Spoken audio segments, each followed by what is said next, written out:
മാബധ്യാസം തരുണ്യാ ഗജൈവ വശയാനാർജയേയം ധനൗഖം ഹർത്താന്യസ്തം he മാധ്വീഹര ഇവ മൃഗവത് മാമുഖം ഗ്രാമ്യഗീതൈ നാത്യാസജ്ജേയ ഭോജ്യേ ജഷ ഇവ ബലിസേ പിംഗലാവത് നിരാശ സുപ്യാം ഭർത്തവ്യയോഗാത് കുരര ഇവ വിഭോ സാമിഷോ നിർണഹന്യൈ മാ ബധ്യാസം തരുണ്യാ ഗജ ഇവ വശയാ ന ആർജയേയം ധനൗകം ഹർത്താന്യഃ തം ഹി മാധ്വീഹര ഇവ മൃഗവത് മാമുഖം ഗ്രാമ്യഗീതൈഃ ന അത്യാസജ്ജേയ ഭോജ്യേ ജഷ ഇവ ബളിസേ പിംഗലാവത് നിരാശഃ സുപ്യാം ഭർത്തവ്യയോഗാത് കുരര ഇവ വിഭോ സാമിഷഃ അന്യൈഃ ന ഹന്യൈ മാ ബധ്യാസം തരുണ്യാ ഞാൻ തരുണികളെ യുവതികളെ കൊണ്ട് ബദ്ധനായി തീരരുതേ. ഏത് പ്രകാരത്തിൽ? ഗജ ഇവ വശയ. എങ്ങനെയാണോ ഒരു കൊമ്പനാനയെ പിടിയാന കൊണ്ടുപോയി അപകടത്തിൽപ്പെടുത്തുന്നത് എന്ന പോലെ ഞാൻ ഒരു യുവതിയെ മോഹിച്ച് അവളോട് ഞാൻ ബദ്ധനായി തീരരുതേ. പിന്നെയോ ന ആർജയേയം ധനൗഖം, ന ആർജയേയം ഞാൻ സമ്പാദിക്കരുത്. എന്ത്? ധനൗഖം, ധനത്തിൻ്റെ കൂട്ടം, കണക്കറ്റ ധനം ഞാൻ സമ്പാദിച്ച് വയ്ക്കരുതേ. ഹർത്താന്യസ്തം ഹി മാധ്വീഹര ഇവ, ഹർത്താന്യഃ തം ഹി മാധ്വീഹര ഇവ.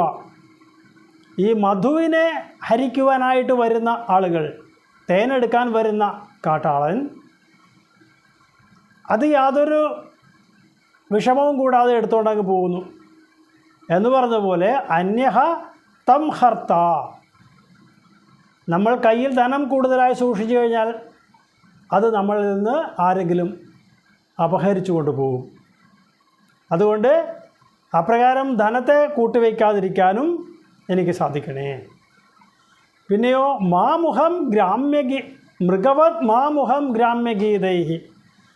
മൃഗവത് എന്ന് പറഞ്ഞാൽ ഇവിടെ മാനിനെയാണ് ഉദ്ദേശിക്കുന്നത്. ഗ്രാമ്യഗീതൈഹി, നാദത്തിൻ്റെ സുഖം അനുഭവിച്ചുകൊണ്ട് മാനുകൾ അപകടത്തിൽപ്പെടാറുണ്ട്. അവരെ പിടിക്കുവാനായിട്ടുള്ള ഉപായവും നല്ല മനോഹരമായ ഗാനങ്ങൾ കേൾപ്പിച്ചുകൊണ്ടാൽ അവർ അതിൽ ലയിച്ച് നിന്ന് പോകുമ്പോൾ ചെന്ന് പിടികൂടാം എന്നുള്ളതാണ് കാട്ടാളന്മാരൊക്കെ അനുവർത്തിക്കുന്ന നയം. അപ്പോൾ അപ്രകാരം ഈ മനോഹരമായ ഗാനാലാപനങ്ങളിലൊന്നും ഞാൻ മയങ്ങിപ്പോകാതിരിക്കണേ. പിന്നെയോ ന അത്യാസജ്ജേയ ഭോജ്യേ, എനിക്ക് ഭോജനങ്ങളിൽ അധികം പ്രിയം ഉണ്ടാകരുതേ. ഏതുപോലെ? ജഷ ഇവ ബളിസേ, ഈ ചൂണ്ടയിൽ ഇരയെ കോർത്തിട്ട് വെള്ളത്തിലേക്ക് ഇറക്കി മത്സ്യങ്ങളെ പിടിക്കുന്ന രീതിയുണ്ട്. അപ്പോൾ മത്സ്യങ്ങൾ ഈ ചൂണ്ടയിൽ ചെന്ന് കൊത്തുന്നത് ആ ഇര മോഹിച്ചാണ് എന്ന് പറഞ്ഞതുപോലെ ഞാൻ അമിതമായി ഭക്ഷണം കഴിക്കുവാൻ ഇടയായാൽ തീർച്ചയായും ചെന്നെത്തുന്നത് ഒട്ടും താമസിയാതെ മരണത്തിലേക്കാണ്. അപ്പോൾ അതുകൊണ്ട് എനിക്ക് അന്നപാനാദികളോട് അമിതമായ ആസക്തി ഉണ്ടാവരുതേ. പിന്നെയോ പിങ്കളാവത് നിരാശ. പിങ്കള എന്ന് നാമമുള്ള ഒരു വേശ്യ ഒരിക്കലുണ്ടായിരുന്നു. ഈ വേശ്യ തൻ്റെ അടുത്ത് വരുന്ന ഓരോ ആളുകളെയും അല്ലെങ്കിൽ ഓരോ ആണുങ്ങളെയും കൂടുതൽ പണം ചോദിച്ച് അവരാരും ഇവളുടെ അടുത്ത് അന്തി ഉറങ്ങാതെ അവളിങ്ങനെ ഓരോരുത്തരെയായി കാത്തിരുന്ന് അവസാനം വാതിൽ പടിയിലിരുന്ന് ഉറങ്ങിപ്പോയി. ആ ഉറക്കത്തിൽ നിന്ന് ഉണർന്നപ്പോൾ അവൾക്ക് ബോധം തെളിഞ്ഞ് അവൾ മനസ്സിലാക്കി തനിക്ക് തൻ്റെ ഉള്ളിൽ ഇരിക്കുന്ന ഈ ആത്മാവിനേക്കാൾ സന്തോഷം തരാൻ മറ്റൊരാൾക്ക് സാധിക്കുന്നതല്ല. അതുകൊണ്ട് ഞാൻ ഈ ആത്മാവിനെ തന്നെ ധ്യാനിക്കുന്നതേയുള്ളൂ എന്നുള്ള ബോധോദയമുണ്ടായ അവൾ ഒരു ഭക്തോത്തമയായി തീർന്നു എന്നാണ് പറയുന്നത്. അപ്പോൾ അതുപോലെ പിങ്കളാവത് നിരാശ, ആ പിങ്കളയെപ്പോലെ നൈരാശ്യം ഉണ്ടാവണേ. എല്ലാ ആഗ്രഹങ്ങളും ഉപേക്ഷിച്ച് ഞാൻ സുപ്യാം ഉറങ്ങിക്കൊള്ളാം. പിന്നെയോ ഭർത്തവ്യയോഗ കുരര ഇവ വിഭോ, ഒരു കുരര പക്ഷിയുടെ കയ്യിൽ ഒരു കഷ്ണം മാംസം ഇരിക്കുകയാണ്. ഈ മാംസത്തെ റാഞ്ചിയെടുക്കാനായിട്ട് കഴുകൻ അടുത്തേക്ക് വരുമ്പോൾ ഈ കുരരപ്പക്ഷി ആ മാംസത്തെ കയ്യിൽ അമർത്തി പിടിക്കും. ആ സമയത്ത് ഈ കഴുകൻ ആ കയ്യിലെ മാംസവും കൈയുടെ ഉള്ളിലിരിക്കുന്ന മാംസവും ചേർന്ന് കൊത്തി വലിച്ചു കൊണ്ടുപോകും. അപ്പോൾ എന്തെന്നില്ലാത്ത വേദനയും അനുഭവിക്കേണ്ടി വരും. അതേസമയം ആ കയ്യിൽ പിടിച്ചിരിക്കുന്ന മാംസത്തെ ഉപേക്ഷിച്ചിരുന്നുവെങ്കിൽ ആ കയ്യിലെ മാംസം പോകില്ലായിരുന്നു, ശരീരത്തിലെ മാംസം പോകുകയില്ലായിരുന്നു. എന്ന് പറഞ്ഞതുപോലെ സാമിഷഹ അന്യൈഹി നഹന്യൈ, ആ വിലപിടിപ്പുള്ള എന്തെങ്കിലും ഞാനിങ്ങനെ കൈയടക്കി വെച്ചിട്ട് മറ്റുള്ളവർ എന്നെ ഉപദ്രവിച്ച് അത് എടുത്തുകൊണ്ട് പോകാതിരിക്കാൻ എനിക്ക് ശ്രദ്ധിക്കുവാൻ സാധിക്കണേ. ഇവിടെ ഓരോരോ ജീവജാലങ്ങളിൽ നിന്നും നമ്മൾ പഠിക്കേണ്ടുന്ന പാഠങ്ങളെക്കുറിച്ചാണ് വ്യക്തമായിട്ട് മേൽപ്പത്തൂർ പറഞ്ഞു തരുന്നത്. ഇതെല്ലാം ഭാഗവതത്തിലെ ഏകാദശ സ്കന്ധത്തിൽ അല്ലെങ്കിൽ 11ാമത്തെ സ്കന്ധത്തിൽ പറയുന്ന കാര്യങ്ങൾ തന്നെയാണ്.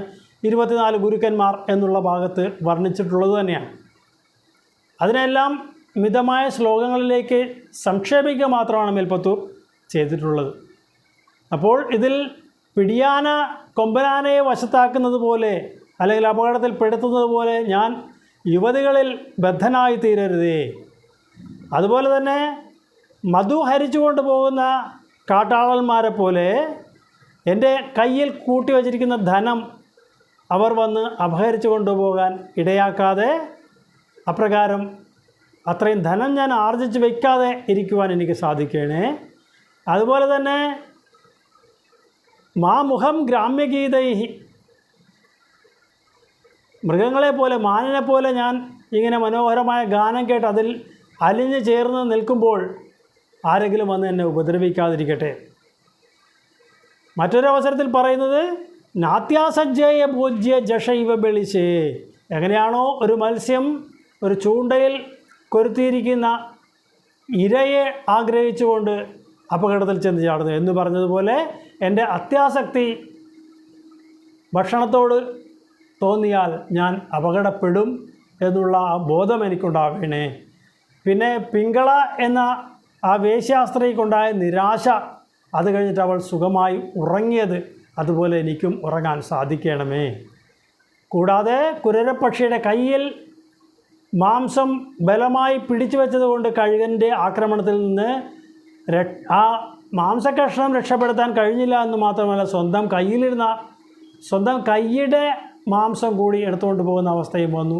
അതുപോലെ മറ്റുള്ള ആളുകൾ എൻ്റെ കയ്യിലിരിക്കുന്ന ധനത്തെ ആഗ്രഹിച്ചുകൊണ്ട് എൻ്റെ ദേഹത്തിൽ പീഡകൾ ഏൽപ്പിക്കാതിരിക്കുവാൻ എനിക്ക് സാധിക്കണമേ, അതിന് മുൻകരുതലെടുക്കാൻ എനിക്ക് സാധിക്കണമേ എന്നെല്ലാം ആണ് ഈ ശ്ലോകത്തിൽ നമുക്ക് സൂചിപ്പിച്ചു തരുന്നത്. അപ്പോൾ ഓരോരോ ജീവജാലങ്ങളും ഈ പ്രകൃതിയിൽ നിന്ന് നമുക്ക് ഓരോരോ പാഠങ്ങളെ പറഞ്ഞു തരികയാണ്. അതെല്ലാം ശരിയായ രീതിയിൽ ഗ്രഹിക്കുവാനായിട്ട് നമുക്ക് സാധിക്കുമ്പോഴാണ് ആ പാഠങ്ങൾ യഥാതഥമായി നമ്മുടെ പ്രായോഗിക ജീവിതത്തിലേക്ക് പകർത്തുവാൻ സാധിക്കുന്നത്. അതിന് ഈ ശ്ലോകം നമ്മളെ പരമാവധി സഹായിക്കട്ടെ എന്ന് ആശിക്കാം. മാബധ്യാസം തരുണ്യ ഗജൈവ വശയ നാർജയേയം തനൗഖം അർത്ഥാന്യസ്തം ഹിമാദ്വീഹരൈവ മൃഗവത് മാമുഖം ഗ്രാമ്യഗീതൈ നാത്യാസജ്ജേയ ഭോജ്യ ജഷൈവ ബെളിചേ പിംഗലാവത് നിരാശ സുപ്യാം ഭർത്തവ്യയോഗാത് കുരര ഇവ വിഭോ സാമിഷോ നിർണഹന്യൈ വർത്തേയ ത്യക്തമാന സുഖമതിശിശുവത് നിസ്സഹായശ്ചരേയം കന്യായ ഏകശേഷോ വലയൈവ വിഭോ വർജിതാന്യോന്യഘോഷ ത്വച്ചിത്തോ നാവബുദ്ധി പരമിഷു കൃതിവഷ്മാവൃതായാനഘോഷം ഗേഹേഷു അന്യപ്രണീതേഷു അഹിരിവ നിവസാനുന്ദുരോർ മന്ദിരേഷു വർത്തേയ ത്യക്തമാനഃ സുഖം അതിശിശുവത് നിസ്സഹായഃ ചരേയം. കന്യായ ഏകശേഷഃ വലയ ഇവ വിഭോ വർജിത അന്യോന്യഘോഷഃ ത്വച്ചിത്തഃ ന അവബുദ്ധ്യൈ പരം ഇഷുകൃത് ഇവ ശ്മാവൃതായാനഘോഷം. ഗേഹേഷു അന്യപ്രണീതേഷു അഹിഹി ഇവ നിവസാനി ഉന്ദുരോഹ മന്ദിരേഷു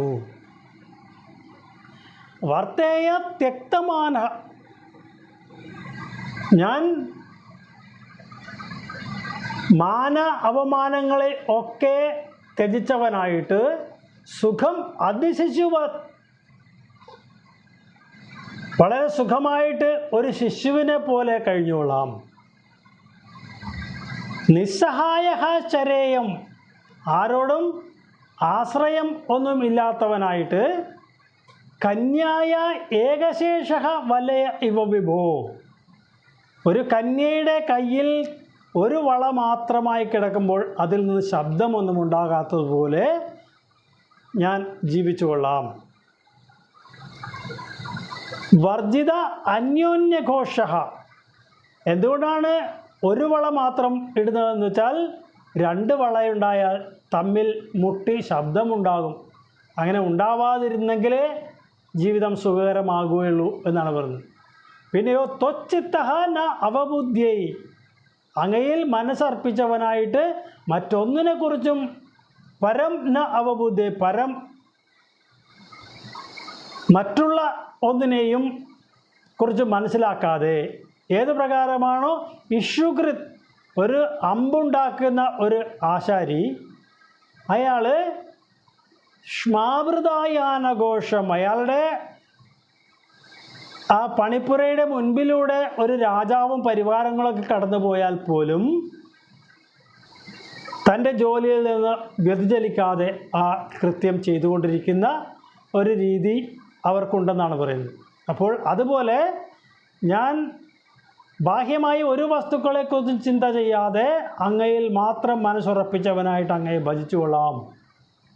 തന്നെയുമല്ല ഗേഹേഷു അന്യപ്രണീതേഷു ഞാൻ സ്വന്തമായിട്ടൊരു വീട് നിർമ്മിച്ച് അവിടെ താമസിച്ചാൽ എനിക്ക് ആ വീടിനോട് എന്തെന്നില്ലാത്ത മമത വന്നു ചേരും. ഈ വീട് എൻ്റേതാണ് എന്നുള്ള മമത വന്നു ചേരും. അങ്ങനെ മമത ഇല്ലാതിരിക്കാനായിട്ട് ഞാൻ മറ്റാരുടെയെങ്കിലും ഗൃഹത്തിൽ പോയി ജീവിച്ചു കൊള്ളാം. അതിന് ഉദാഹരണം പറയുന്നു അഹിഹി. എങ്ങനെയാണോ പാമ്പുകൾ നിവസാനി അവർ പോയി താമസിക്കുന്നത് എവിടെ? ഉന്ദുരോഹോ മന്ദിരേഷു എലിയുടെ മാളങ്ങളിൽ ചെന്ന് എപ്രകാരമാണ് പാമ്പുകൾ ജീവിക്കുന്നത് എന്നതുപോലെ ഞാൻ സ്വന്തമായി ഒരു വീടുണ്ടാക്കാതെ ഇങ്ങനെ അന്യരുടെ വീട്ടിൽ താമസിച്ച് എൻ്റേതെന്നുള്ള ബോധത്തെ ഒഴിവാക്കിക്കൊണ്ട് ജീവിച്ചു കൊള്ളാം. ഇവിടെ വർത്തേയ ത്യക്തമാനഃ സുഖം അതിശിശുവത് ഒരു ശിശുവായാൽ പോലും അതിൻ്റെ അമ്മയെന്നും അച്ഛനെന്നും വീടെന്നുമുള്ള എല്ലാം ബോധം ഉണ്ടാകും. പക്ഷേ അതിശിശുവത് എന്ന് പറഞ്ഞാൽ വളരെ ചെറിയ കുട്ടിയായിരിക്കുമ്പോൾ അതിനൊന്നും അറിയില്ല. ആ വളരെ ചെറിയ കുട്ടിയെപ്പോലെ ഞാൻ മാനാപമാനങ്ങൾ ഒന്നും ബാധിക്കാത്തവനായിട്ട് ജീവിച്ചു കൊള്ളാം. അതുപോലെ തന്നെ കന്യായ ഏകശേഷ വലയ ഇവ വിഭോ ഒരു പെൺകുട്ടിയെ പെണ്ണ് കാണാനായിട്ട് ചെറുക്കൻ്റെ വീട്ടിലെ ആളുകൾ വരികയാണ്. ആ സമയത്ത് ഈ പെൺകുട്ടിയുടെ വീട്ടിൽ മറ്റാരുമില്ല. എന്നാൽ ഈ പെൺകുട്ടിക്ക് ആ വന്നവർക്ക് വേണ്ടി എന്തെങ്കിലും വിഭവങ്ങൾ ഒരുക്കി കൊടുക്കണം എന്ന ആഗ്രഹമുണ്ട്. അപ്പോൾ അതിന് വീട്ടിലിരിക്കുന്ന നെല്ലെടുത്ത് കുത്തി അരിയാക്കിയിട്ട് വേണം വിഭവങ്ങൾ എന്തെങ്കിലും ഉണ്ടാക്കി കൊടുക്കാൻ. ഈ നെല്ല് എടുത്ത് കുത്തുമ്പോൾ ഉരലും ഉലക്കയും ഉപയോഗിച്ച് കുത്തുമ്പോൾ ഈ പെൺകുട്ടിയുടെ കയ്യിലുള്ള വളകൾ തമ്മിൽ കൂട്ടിമുട്ടി ശബ്ദമുണ്ടായാൽ അവിടെ പെണ്ണ് കാണാൻ വന്നിരിക്കുന്ന ആളുകൾ അറിയും. അങ്ങനെ അറിയാതിരിക്കണമെങ്കിൽ ഒരു വളയൊഴികെ ബാക്കിയെല്ലാം ഊരി വച്ചിട്ട് ആ പെൺകുട്ടി അരി ഇടിച്ച് വിഭവങ്ങളുണ്ടാക്കി അവർക്ക് കൊണ്ടുപോയി കൊടുത്തു.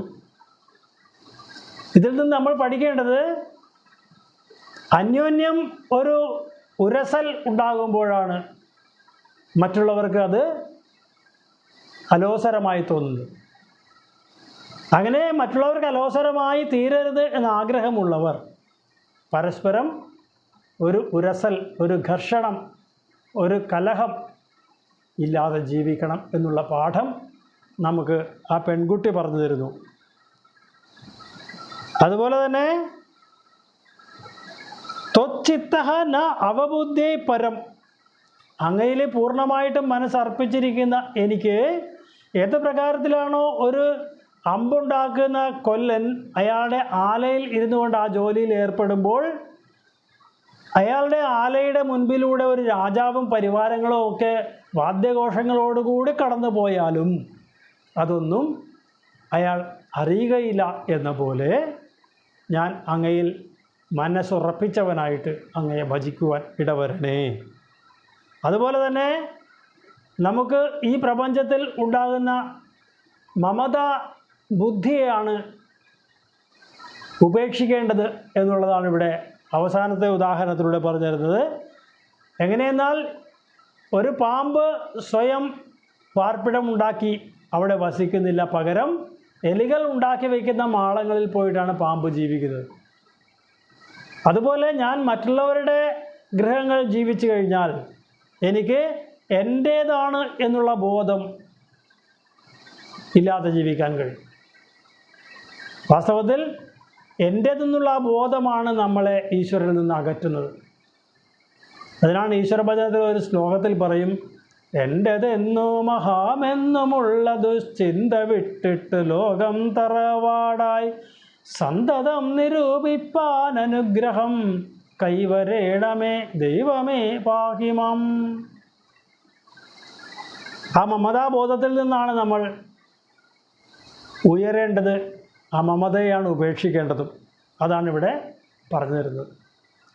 വർത്തേയത്യക്തമാന സുഖമതി ശിശുവത് നിസ്സഹായശ്ചരേയം കന്യായ ഏകശേഷോ വലയൈവ വിഭോ വർജിതാന്യോന്യഘോഷ ത്വച്ചിത്തോ നാവബുദ്ധ്യൈ പരമിഷു കൃതിവഷ്മാവൃതായാനഘോഷം ഗേഹേഷ്വന്യപ്രണീതേഷഹിരിവ നിവസാന്യുന്ദുരോർമന്ദിരേഷു ത്വയ്യേവ ത്വത്കൃതം ത്വം ക്ഷപയസി ജഗതിത്യൂർണനാഭാത് പ്രതീയാം ത്വച്ഛിന്താ ത്വത്സ്വരൂപം കുരുത ഇതി ദൃഢം ശിക്ഷയേ പേശകാരാത് വിഡ്ഭസ്മാത്മാജദേഹോ ഭവതി ഗുരുവരോ യോ വിവേകം വിരക്തിം ദത്തേ സഞ്ചിന്യമാനോ മമതു ബഹുരുജാ പീഡിതോയം വിശേഷാത് ത്വയി ഏവ ത്വത്കൃതം ത്വം ക്ഷപയസി ജഗത് ഇതി ഊർണനാഭാത് പ്രതീയാം ത്വച്ഛിന്താ ത്വത്സ്വരൂപം കുരുത ഇതി ദൃഢം ശിക്ഷയേ വേഷകാരാത് വിഡ്ഭസ്മാത്മാ ച ദേഹഃ ഭവതി ഗുരുവരഃ യഃ വിവേകം വിരക്തിം ദത്തേ സഞ്ചിന്യമാനഃ മമതു ബഹുരുജാ പീഡിതഃ അയം വിശേഷാത് ത്വയേവ ത്വത്കൃതം ത്വം ക്ഷപയസി, അങ്ങുണ്ടാക്കിയ ഈ ജഗത്തിനെ അങ്ങയിൽ തന്നെ ലയിപ്പിക്കുന്നു എന്ന് ഇതി ഊർണനാഭാത് പ്രതീയാം, ഞാൻ ചിലന്തിയിൽ നിന്ന് അല്ലെങ്കിൽ എട്ടുകാലിയിൽ നിന്ന് മനസ്സിലാക്കുന്നു. ത്വച്ഛിന്ത ത്വത്സ്വരൂപം കുരുത ഇതി ദൃഢം,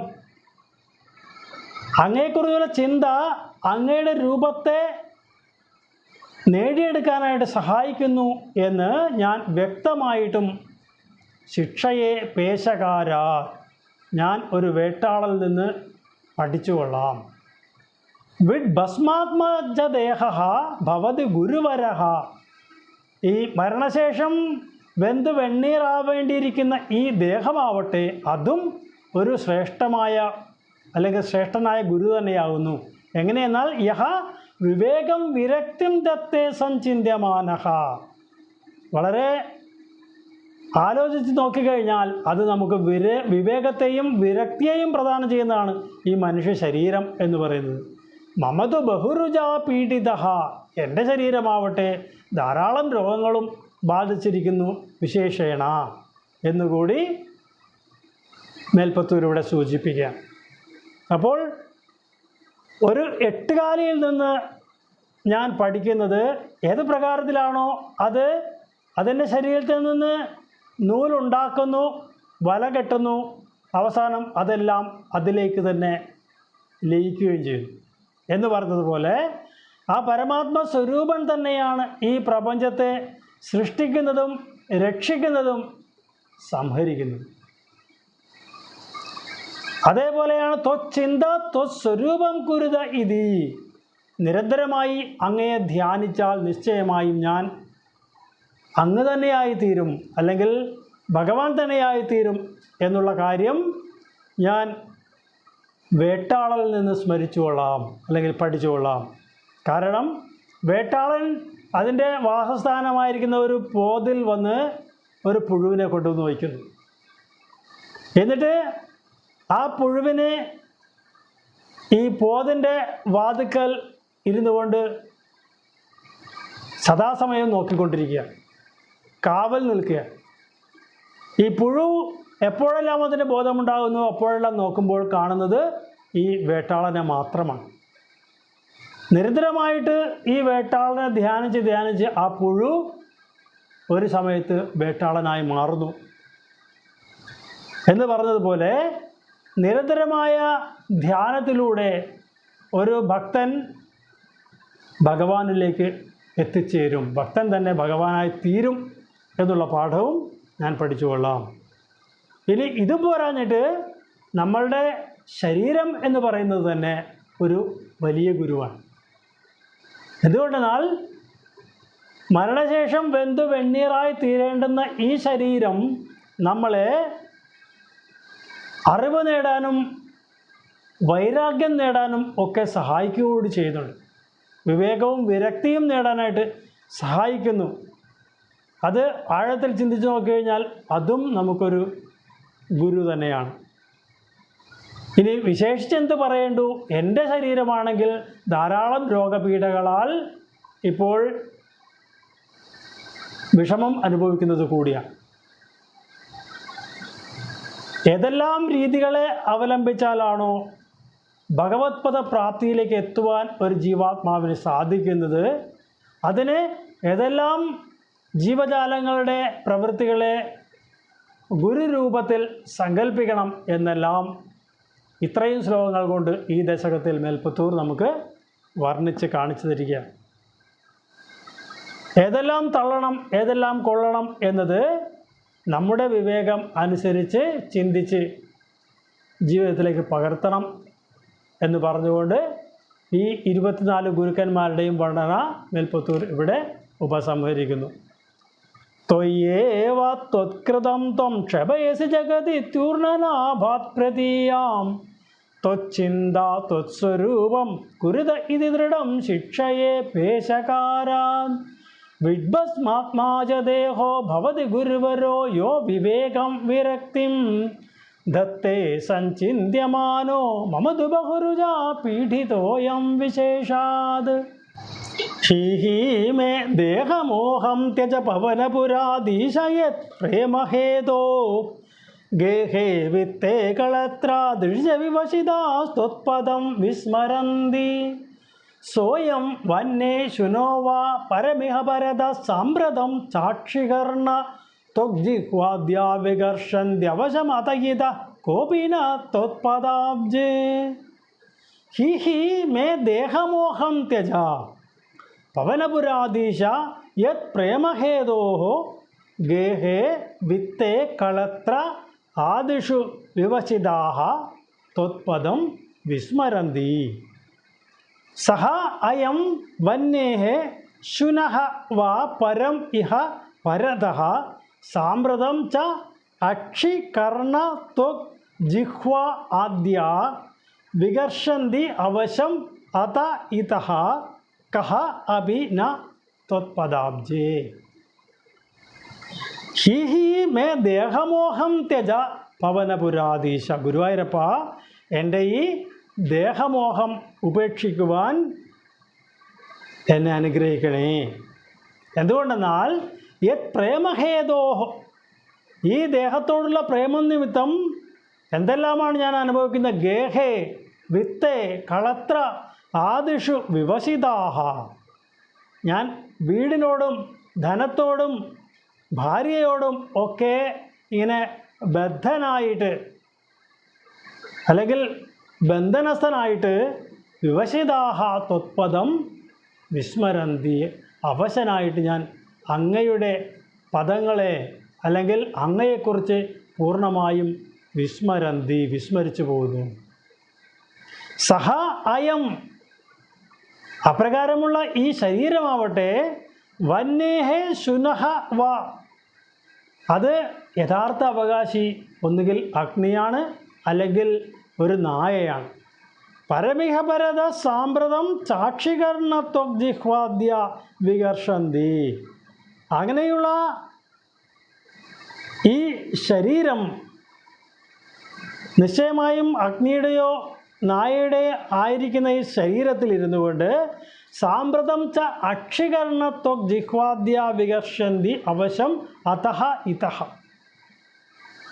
ഈ ശരീരത്തിൽ ഇരുന്നു കൊണ്ട് എൻ്റെ ഈ പഞ്ചേന്ദ്രിയങ്ങൾ, 5 ജ്ഞാനേന്ദ്രിയങ്ങൾ, അത് അക്ഷികൾ കണ്ണുകൾ, കർണം ചെവി, ത്വക്ക് ചർമ്മം, ജിഹ്വാദ്യാഹ നാവ്, കണ്ണും ചെവി മൂക്ക് നാക്ക് ത്വക്ക് ഇതെല്ലാം കൂടി എന്നെ വികർഷന്തി അവശം അത ഇതഹ, എന്നെ അങ്ങോട്ടും ഇങ്ങോട്ടും വലിക്കുകയാണ് ഈ 5 പേരും ചേർന്നിട്ട്. കഹ അപി ന ത്വത്പദാബ്ജേ, അങ്ങയുടെ പാദകമലങ്ങളിലേക്ക് ഇവരാരും എന്നെ നയിക്കുന്നില്ല. അപ്പോൾ നമുക്കെല്ലാം ഉള്ള ഈ ദേഹമോഹമാണ് ആത്യന്തികമായി ത്യജിക്കപ്പെടേണ്ടത് എന്നാണ് മേൽപ്പത്തൂരിലൂടെ പറയുന്നത്. എന്തുകൊണ്ടെന്നാൽ ഈ ദേഹത്തോടുള്ള പ്രേമം നിമിത്തമാണ് ഞാൻ വീടെന്നും ധനമെന്നും ഭാര്യയെന്നും ഉള്ള ചിന്തകളിൽ പെട്ട് ഉഴന്ന് അങ്ങയുടെ സ്മരണ പോലും ഇല്ലാതെ ജീവിക്കേണ്ടി വരുന്നത്. എന്നാൽ ഈ ശരീരമാവട്ടെ ഇതിന് യഥാർത്ഥ അവകാശികൾ ആര് എന്ന് ചിന്തിച്ചു നോക്കിക്കഴിഞ്ഞാൽ ഒന്നുകിൽ അഗ്നിയാണ് അല്ലെങ്കിൽ നായയാണ്. നമ്മൾ ഈ ശരീരത്തിൽ നിന്ന് ജീവൻ വേർപെട്ട് കഴിഞ്ഞാൽ ഏതൊരു സാഹചര്യത്തിലാണോ ഈ ശരീരത്തിൽ നിന്ന് ജീവൻ വേർപെടുന്നത് അവിടെ ആരെങ്കിലും ഈ ശരീരത്തെ എടുത്തു കൊണ്ടുപോയി ചിത കൂട്ടി അഗ്നിയിൽ വെച്ചാൽ ഈ ശരീരത്തിൻ്റെ ഉടമസ്ഥൻ അഗ്നിയാവുന്നു. ഇനി ഈ ശരീരത്തിൽ നിന്ന് ജീവൻ വേർപെടുന്ന സമയത്ത് ആരും അടുത്തില്ല എന്ന് വന്നാൽ ഈ ശരീരം നായ്ക്കൾ കടിച്ചു കീറും. ഇനി അവർക്കും വേണ്ട എന്നുള്ള ഒരു സാഹചര്യത്തിൽ വെച്ചിട്ടാണ് ഈ ശരീരത്തിന് ജീവൻ വേർപെടുന്നത് എന്ന് വന്നാൽ ഇതിൻ്റെ മൂന്നാമതൊരു അവകാശി പുഴുക്കളാണ്. അപ്പോൾ അഗ്നിക്കോ നായയ്ക്കോ പുഴുവിനോ അവകാശമുള്ളതായ ഈ ശരീരത്തിൽ ഇരുന്നു കൊണ്ട് എൻ്റെ ഈ 5 ജ്ഞാനേന്ദ്രിയങ്ങൾ എന്നെ 5 ദിശകളിലേക്കാണ് വലിക്കുന്നത്. ഇവരിൽ ആരും ഗുരുവായൂരപ്പ എന്നെ അങ്ങയുടെ പാദങ്ങളിലേക്ക് നയിക്കുന്നില്ല. എത്ര മനോഹരമായ ആശയത്തെയാണ് ഈ ഒരു ശ്ലോകത്തിൽ മേൽപ്പത്തൂർ നമുക്ക് പറഞ്ഞു തരുന്നത്. നമ്മുടെ എല്ലാ ദുഃഖങ്ങൾക്കും കാരണം നമ്മളുടെ ദേഹമോഹം തന്നെയാണ്. അതുകൊണ്ടാണ് പണ്ടെല്ലാം രാജാക്കന്മാർ വാനപ്രസ്ഥം എന്ന സന്യാസം എന്നുള്ള ആശ്രമങ്ങളെ ദീക്ഷിച്ചിരുന്നത്. ഒരു സന്യാസത്തിന് മുൻപായിട്ട് ഭൗതികങ്ങളായ എല്ലാത്തിനെയും ഉപേക്ഷിക്കാൻ സാധിക്കുന്ന ഒരാൾക്ക് യഥാർത്ഥത്തിൽ സന്യാസിയാകാൻ സാധിക്കുകയുള്ളൂ. അല്ലാതെ എൻ്റേതെന്നും ഞാനെന്നുമുള്ള അഹംബോധം വെച്ചുകൊണ്ട് ഏതൊരാൾക്കാണ് സന്യസിക്കാൻ കഴിയുക. സന്യാസം എന്ന പദത്തിൻ്റെ അർത്ഥം തന്നെ സമ്യക് ന്യാസം ഇതി സന്യാസം എന്നാണ് പറയുന്നത്. അങ്ങനെ ഇരിക്കെ എല്ലാം കൈകളിൽ ഭദ്രമായി വെച്ചുകൊണ്ട് എങ്ങനെയാണ് സന്യാസി എന്ന് പറയാൻ കഴിയുന്നത്? ത്യാഗമാണ് സന്യാസത്തിൻ്റെ മുഖമുദ്ര തന്നെ. എല്ലാത്തിനെയും ത്യജിക്കുക. അങ്ങനെ എല്ലാത്തിനെയും ത്യജിക്കാൻ കഴിയുന്ന എത്ര സന്യാസിമാരെ നമുക്കറിയാം? വളരെ വിരളം തന്നെ. അതുകൊണ്ട് ഈ ദേഹമോഹമാണ് ത്യജിക്കപ്പെടേണ്ടത് എന്നുള്ളതാണ് ഈ ശ്ലോകത്തിൻ്റെ ആന്തരികമായ അർത്ഥം. ഹി ഹി മേ ദേഹമോഹം ത്യജ പവനപുരാധീശയത് പ്രേമഹേതോ ഗേഹേ വിത്തേ കളത്രാദിഷ്യ വിവശിതാസ്ത്വത്പദം വിസ്മരന്തി സോയം വന്യേ ശുനോവാ പരമിഹ പരത സാമ്പ്രതം ചാക്ഷികർണത്വജിഹ്വാദ്യാവികർഷന്ത്യവശം അത ഇത കോപിനാത്വത്പദാബ്ജേ ദുർവാരോ ദേഹമോഹോ യതി പുനരധുനാ തർഹി നിശേഷരോഗാൻ ഹൃത്വാ ഭക്തിം ദൃഢിഷ്ടാം കുരു തവ പദഭംഗേരുഹേ പങ്കജാക്ഷ നൂനം നാനാഭവാന്തേ സമതിഗതമമും മുക്തിദം വിപ്രദേഹം ക്ഷുദ്രേ ഹാ ഹന്തമാമാക്ഷിപ വിഷയരസേ പാഹി മാം മാരുതേശ ദുർവാരഃ ദേഹമോഹഃ യദി പുനഃ അധുനാ തർഹി നിശേഷരോഗാൻ കൃത്വാ ഭക്തിം ദൃഢിഷ്ടാം കുരു തവ പദപങ്കേരുഹേ പങ്കജാക്ഷ നൂനം നാനാഭവാന്തേ സമതിഗതം അമും മുക്തിദം വിപ്രദേഹം ക്ഷുദ്രേ ഹാ ഹന്ത മാമാക്ഷിപ വിഷയരസേ പാഹി മാം മാരുതേശ ദുർവാരഃ ദേഹമോഹഃ യദി ഇനി എൻ്റെ ഈ ദേഹമോഹം എനിക്ക് ഉപേക്ഷിക്കാൻ കഴിഞ്ഞില്ല എന്ന് വരികിൽ ഭഗവാനെ യദി പുനഃ അധുനാ തർഹി നിശേഷരോഗാൻ ഹൃത്വാ എന്നാൽ എൻ്റെ ഈ സകല രോഗങ്ങളെയും ശമിപ്പിച്ചിട്ട് ഹരിച്ചിട്ട് ഭക്തിം ദൃഢിഷ്ടാം കുരു തവ പദപങ്കേരുഹേ അങ്ങയുടെ പാദകമലങ്ങളിലുള്ള എൻ്റെ ഭക്തിയെ ദൃഢീകരിച്ചു തരണേ ഭഗവാനെ. അങ്ങനെ ആയാൽ എന്തു ചെയ്യും? നൂനം നാനാഭവാന്തേ സമതിഗതം അമും മുക്തിദം വിപ്രദേഹം എനിക്ക് നിശ്ചയമായും നൂനം നാനാഭവാന്തേ പല ഭവങ്ങളിൽ പല ജന്മങ്ങൾക്ക് അന്തേ അവസാനത്തിലാണ് എനിക്കിനി സമതിഗതം പ്രാപിച്ചിരിക്കുന്ന അമും മുക്തിദം വിപ്രദേഹം ഈ മുക്തിയെ നേടിത്തരുവാൻ പ്രാപ്തമായിരിക്കുന്ന വിപ്രദേഹം ഒരു ബ്രാഹ്മണ ശരീരം അതിനെ ക്ഷുദ്രേ ഹാ ഹന്ത മാമാക്ഷിപ വിഷയരസേ ക്ഷുദ്രമായിരിക്കുന്ന രസത്തിലേക്ക് അതിനെ തള്ളിവിടരുതേ ഭഗവാനെ. പാഹി മാം എന്നെ രക്ഷിക്കണേ മാരുതേശ ഗുരുവായൂരപ്പ. അപ്പോൾ എൻ്റെ ഈ ദേഹമോഹത്തെ എനിക്ക് ഉപേക്ഷിക്കാൻ സാധിക്കുന്നില്ല എന്ന് വരികിൽ ഭഗവാനെ അങ്ങയിലുള്ള എൻ്റെ ഭക്തിയെ ദൃഢമാക്കി തന്ന് അനുഗ്രഹിക്കണമേ. നിശ്ചയമായും എനിക്ക് പല ജന്മങ്ങൾക്ക് ശേഷം കിട്ടിയിരിക്കുന്ന ഈ മനുഷ്യ ശരീരം അതിനെ തുച്ഛമായിരിക്കുന്ന വിഷയരസത്തിലേക്ക് നയിച്ചുകൊണ്ട് എന്നെ വിഷമിപ്പിക്കരുതേ, എന്നെ ആ വിഷയരസത്തിലേക്ക് തള്ളിവിടരുതേ ഭഗവാനെ, എന്നെ രക്ഷിക്കണേ എന്ന് പറഞ്ഞുകൊണ്ട് ഈ ഒരു ദശകവും ഭഗവത് പാദത്തിൽ സമർപ്പിക്കുന്നു മേൽപ്പത്തൂർ. ദുർവാരോ ദേഹമോഹോ യതി പുനരധുനാ തർഹി നിശേഷരോഗാൻ ഹൃത്വാ ഭക്തിം ദൃഢിഷ്ടാം കുരു തവ പദപങ്കേരുഹേ പങ്കജാക്ഷ നൂനം നാനാഭവാന്തേ സമധിഗതമമും മുക്തിദം വിപ്രദേഹം ക്ഷുദ്രേ ഹാ ഹന്ത മാമാക്ഷിപ വിഷയരസേ പാഹി മാം മാരുതേശ.